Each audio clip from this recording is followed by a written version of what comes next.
Vamos, Bertoni. Vamos, Bertoni. Vamos.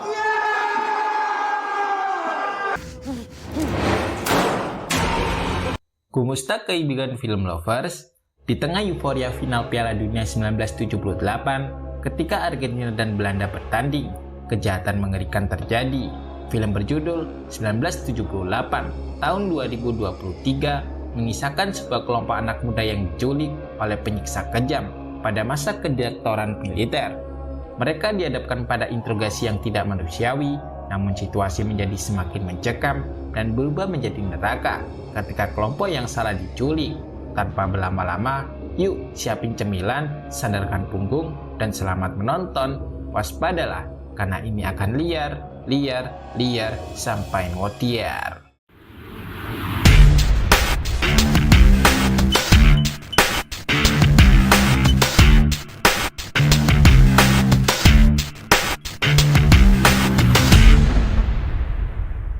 Kisah ini bermula dari sebuah catatan kelam Argentina tentang tragedi di balik kejayaan Piala Dunia 1978. Kala itu, Argentina dipimpin oleh rezim diktator junta militer bernama Jenderal Jorge Rafael Videla periode 1976 hingga 1983. Siapa saja yang melawan pemerintah pasti akan dibungkam hingga sering terjadinya pelanggaran HAM. Untuk meredam amarah publik, pemerintah membuat gebrakan gila dengan menjadikan Argentina sebagai tuan rumah Piala Dunia 1978. Pemerintah tahu rakyatnya sangat gila bola, sehingga dengan adanya turnamen ini, masyarakat bisa melupakan kekejaman yang sesungguhnya. Está haciendo un asado en la quinta, están todos allá. Nos quedamos acá y se terminó. Si alguno tiene algún problema, que le... Kebetulan sekali, Argentina berhasil lolos ke final dan akan melawan Belanda. Momen itu dimanfaatkan agen pemerintah untuk menghabisi kelompok masyarakat radikal yang dianggap mengancam pemerintah junta militer. Saat sedang asik menonton, komandan agen rahasia bernama Moro terlihat sudah hilang kesabaran, sehingga ia tak segan menghabisi tawanan yang terbilang tak tahu apa-apa.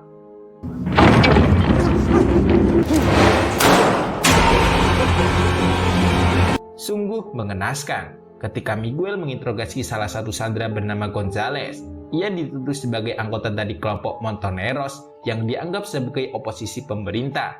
Namun fakta lapangan berkata lain. Gonzales sendiri mengaku bahwa Miguel telah salah tangkap orang karena ia sama sekali tak tahu akan kelompok kiri tersebut.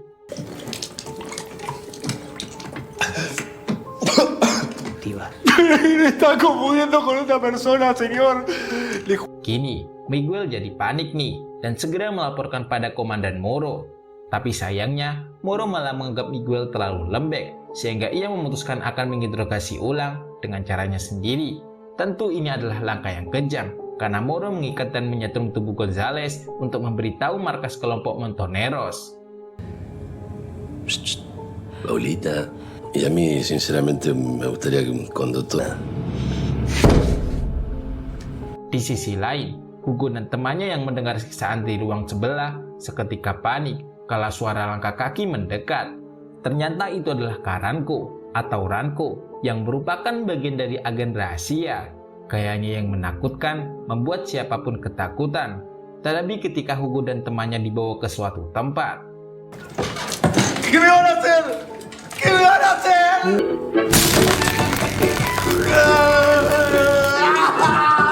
Rupanya nih, Hugo dan temannya diajak untuk menggali kubur karena salah satu sandera telah dihabisi di awal film tadi.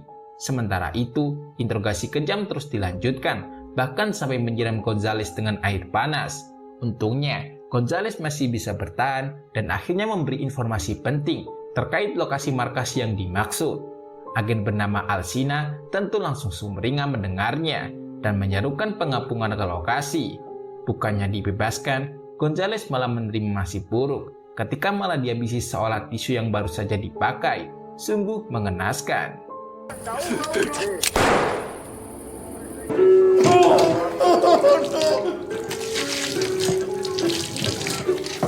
Setibanya di sana, Miguel yang ikut rombongan memutuskan menunggu saja di parkiran karena merasa firasatnya buruk. Tak peduli dengan rekannya, yang lain memutuskan untuk masuk.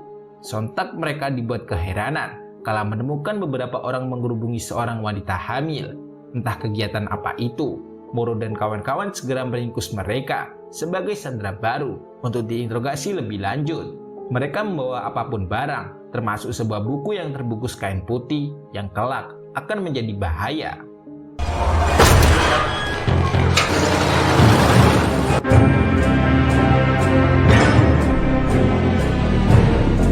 Setelah aksi penggerebekan itu, Moro dan kawan-kawan yang akan menginterogasi malah teralihkan atensinya dengan pertandingan final Piala Dunia, tepatnya saat Argentina mencetak gol kemenangan bagi negaranya. Momen tersebut dimanfaatkan dengan baik oleh salah satu sandera wanita untuk mencuri kunci ruangan. Vamos Tony, vamos Tony, vamos. Di sisi lain, Miguel dibuat prihatin nih ketika melihat kondisi sandera wanita hamil bernama Irene yang sedang kesakitan. Lantas Miguel melepaskan ikatan tangannya agar Irene bisa bergerak lebih tenang. Tak hanya itu, Miguel juga memberikan minum pada Irene. Sikap baik itulah membuat Irene terkesan dan berterima kasih atas kebaikannya. Tapi satu hal membuat Miguel penasaran dengan simbol aneh yang ada di tangan Irene.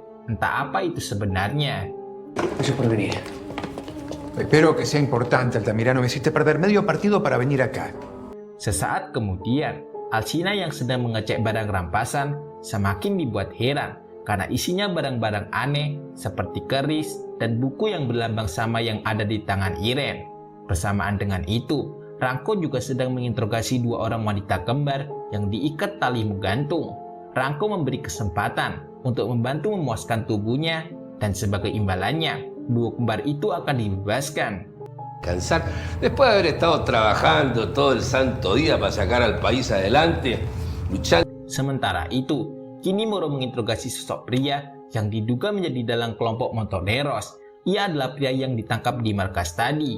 Tapi belum saja prosesnya dimulai, Moro tiba-tiba mendapat telepon dari atasan dan mengatakan bahwa seluruh kelompok oposisi telah ditangkap serta meminta Moro menghentikan operasinya. Tek, Moro sontak terkejut. Ternyata benar, ia telah salah target. Pero ya es un poco tarde para eso, lo tenemos acá listo para cantar. Bukannya membebaskan, Moro malah berniat mengulik lebih dalam siapa orang yang ditangkapnya saat ini. Tepat saat itu, Ranko yang membaca isi buku rampasan dibuat terkejut karena ternyata isinya adalah ritual cara pemanggilan iblis. Ini adalah bahaya, terlebih Moro sedang menginterogasi ketuanya. Entah apa yang dibuatnya, pria itu mulai kejang-kejang dan tiba-tiba Moro mengembuskan nafas terakhirnya dengan posisi yang tragis.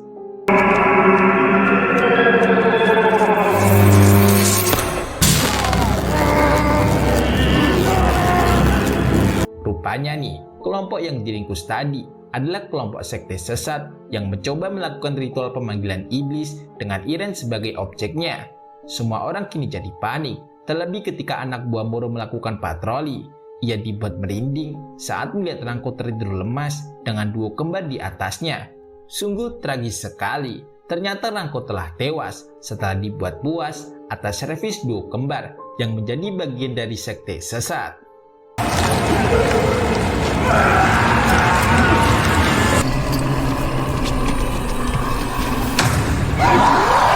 Di sisi lain, Hugo dan temannya kini juga berusaha melarikan diri setelah mendapat kunci ruangan dari Moro. Miguel sendiri juga dibuat panik kala Irene mengalami kontraksi. Memang tak heran jika Irene mengalaminya karena ia sudah hamil tua. Tapi yang mengherankan, darah yang keluar malah berwarna hitam.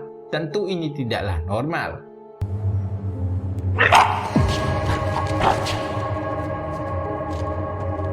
Begitu pula dengan Alcina yang khawatir dengan anggota agen rahasia yang lain.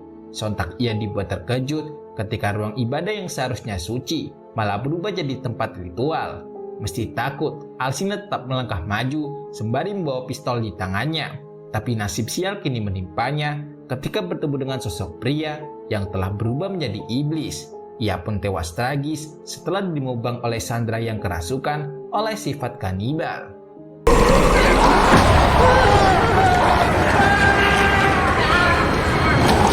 Nasib tragis lain juga tak kalah mengerikan ketika mantri yang bertugas memeriksa kondisi Irene bertemu dengan sosok si iblis. mantri yang terkejut harus menghadapi kenyataan pahit saat menjadi korban kekejaman selanjutnya.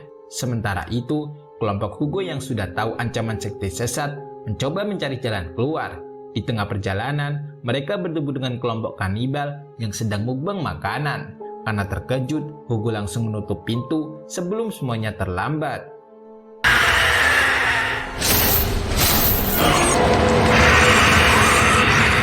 Tapi naas, ternyata kelompok kanibal begitu cerdik dan berhasil menculik rekan Hugo untuk jadi korban selanjutnya. Untungnya nih, Miguel datang tepat waktu untuk menyelamatkan mereka. Menyadari ketuban Irene yang telah pecah, lantas Miguel meminta tolong agar Hugo dan rekan wanitanya membawa Irene ke rumah sakit. Tak lupa ia juga memberi bekal pistol untuk berjaga-jaga, sementara dirinya akan melawan kelompok kanibal yang tersisa.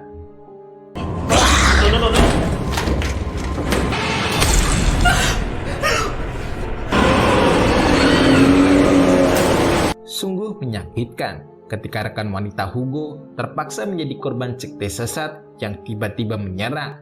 Sementara pria yang merupakan ketua sekte sesat kini berniat melakukan ritual terakhir sebelum benar-benar membagikan si iblis ke dalam alam dunia. Hugo dan Miguel sendiri dibuat terkejut nih, karena ternyata mereka dijadikan sandera oleh kelompok sekte sesat. Sebagai tumbal, pria itu akan mengorbankan dua kembar untuk diambil darahnya. Lalu darah itu akan diminumkan pada Irene agar bisa terkoneksi dengan janin kandungannya.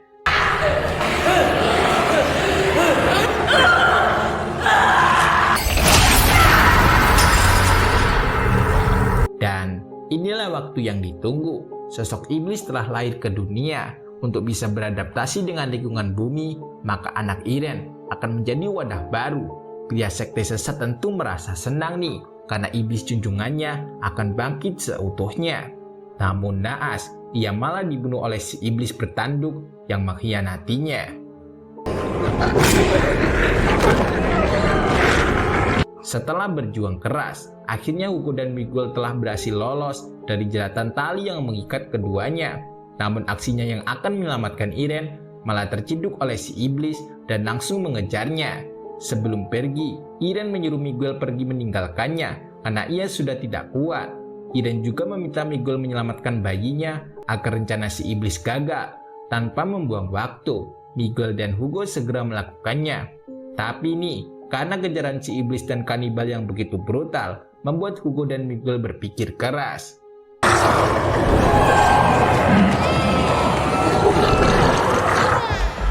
Hugo meminta Miguel pergi membawa bayi Irene, sementara dirinya akan menjadi pengecoh agar tak mengejar langkah Miguel. Dan akhirnya, Hugo pun tewas menjadi santapan si iblis. Si iblis yang kesal lantas kembali menangkap Irene, lalu membuainya lagi agar bisa menghasilkan keturunan iblis dan dijadikan wadah selanjutnya.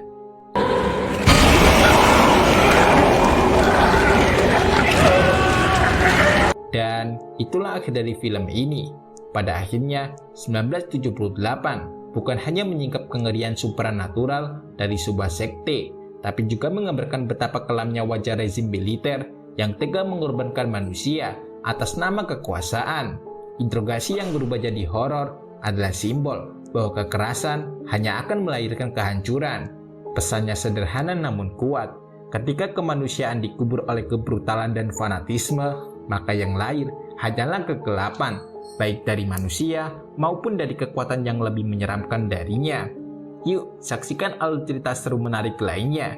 Tulis komentar di bawah untuk request film atau ide lainnya. Jangan lupa like jempolnya, komen, subscribe, and share. Sampai jumpa di video selanjutnya. Dadah!